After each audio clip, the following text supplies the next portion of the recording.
எங்கேயோ பிளான் போட்டு எங்கேயோ போன கதை தான் இது. காலையிலேயே ஒரு கோயிலுக்கு போகலாம், நைட்டே ஒரு பிளான் போட்டோம். அது ஒரு சில காரணங்களால் போக முடியல. அடுத்தடுத்த ஒர்க் இருக்கிறதுனால சரி அதை பார்ப்போம் அப்படின்னு சொல்லி காலையிலே கிளம்பியாச்சு. எங்கே கிளம்புறோன்னா காரைக்கால் தான்.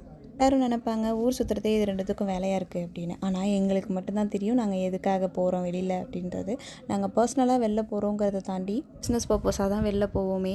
படத்துக்கு போயிட்டு வாங்கிட்டு வரலாம் அப்படின்னு நினைக்கிறத தாண்டி வாங்கிக்கிட்டு படத்துக்கு போயிட்டு வரலாம் அப்படின்னு தான் மேக்ஸிமம் நினைப்போம். கஷ்டப்பட்டால் தானே லைஃப் நல்லாயிருக்கும், ஃப்யூச்சரில் கஷ்டப்படாமல் இருக்கலாம். இவ்வளோ சன்ஸ்க்ரீன் போட்டாலும் கொண்டாலும் பிரைட்டாக கிளம்பி போகிறேன்னா அது ரிட்டன் வந்ததுக்கப்புறம் என் ஃபேஸை பாருங்களேன். இப்போ இருக்கிற பிரைட்னஸ் அப்படியே உட்காந்துரும். எனக்கு ஒரு டிப்ஸ் சொல்லிட்டு போங்க, இந்த டஸ்கி ஸ்கின் இருக்கிறவங்களுக்கு தான் இந்த பிரச்சனையா இல்லை எல்லாருக்குமே இந்த பிரச்சனையா அப்படின்னு.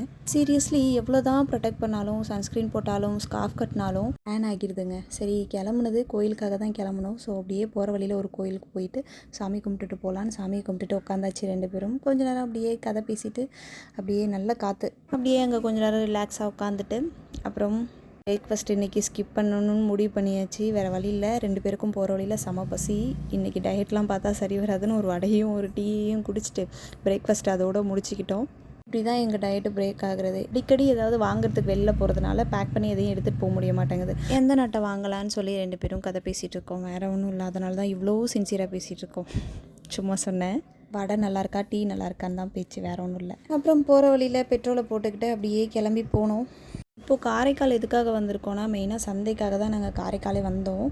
சந்தையில் வேறு எதுவும்லாம் வாங்க மாட்டோம், பூண்டு மட்டும் தான் வாங்குவோம். உதிரி பூண்டு விலை 180 ரூபாயாம். உங்கள் ஊர்லலாம் என்ன ரேட்டுன்னு சொல்லுங்கள். மற்ற வேலைலாம் முடிச்சுக்கிட்டு ரிட்டனில் ஒரே ஒரு சாத்துக்குடி ஜூஸை குடிச்சிட்டு கிளம்பி வீட்டுக்கு வந்தாச்சு. சப்ஸ்கிரைப் பண்ணிவிட்டு வீடியோவை பாருங்கள். ரிட்டன் வீட்டுக்கு வந்ததுக்கப்புறம் என் ஃபேஸ் எப்படி இருக்குன்னு மட்டும் பாருங்களேன். எவ்வளோ டேன் ஆகி இன்றைக்காவது பரவாயில்ல.